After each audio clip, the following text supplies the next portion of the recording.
Erie is one of the few areas in the Denver metro where buyers are actually willing to stretch their budget.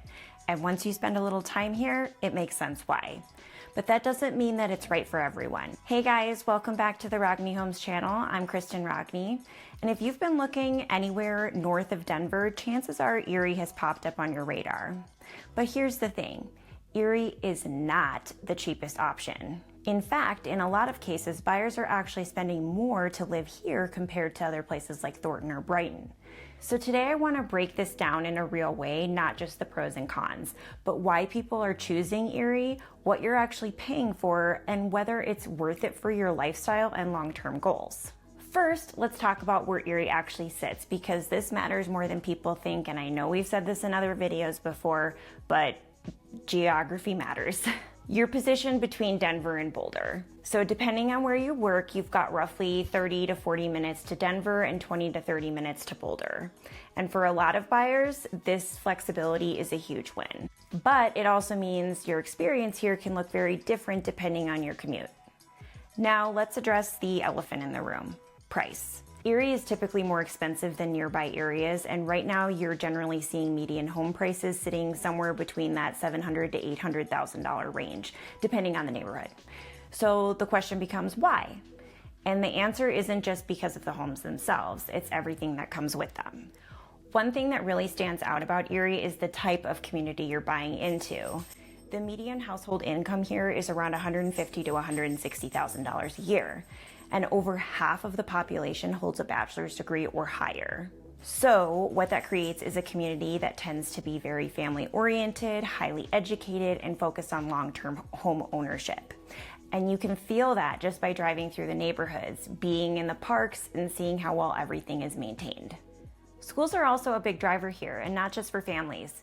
Erie is split between Boulder Valley and St. Vrain school districts, both of which are consistently rating well above average. You'll see a lot of schools in that 7 to 9 out of 10 range and strong performance in areas like reading and math, but even beyond that, strong school districts tend to support home values over time. So even if you don't have kids, this still plays a role in long-term resale and demand. Another thing that really separates Erie is the lifestyle. There's a ton of open space here. Over 1,500 acres of parks, trails, and preserved land. So instead of feeling dense, it feels open. Mountain views in certain areas, walking trails built into the neighborhoods, parks that are actually used and maintained. And that creates a completely different day-to-day feel compared to more compact suburbs. Safety is another reason people feel really comfortable choosing Erie. Overall crime here is significantly lower than the national averages, and violent crimes is especially low.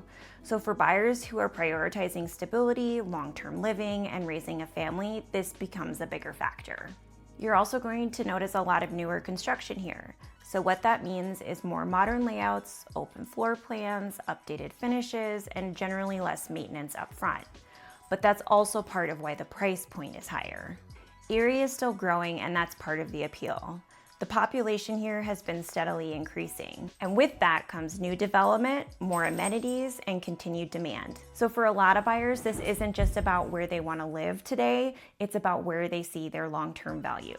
Now, all of this sounds great, but this is where we need to talk about the trade-offs. First, you are paying more to be here.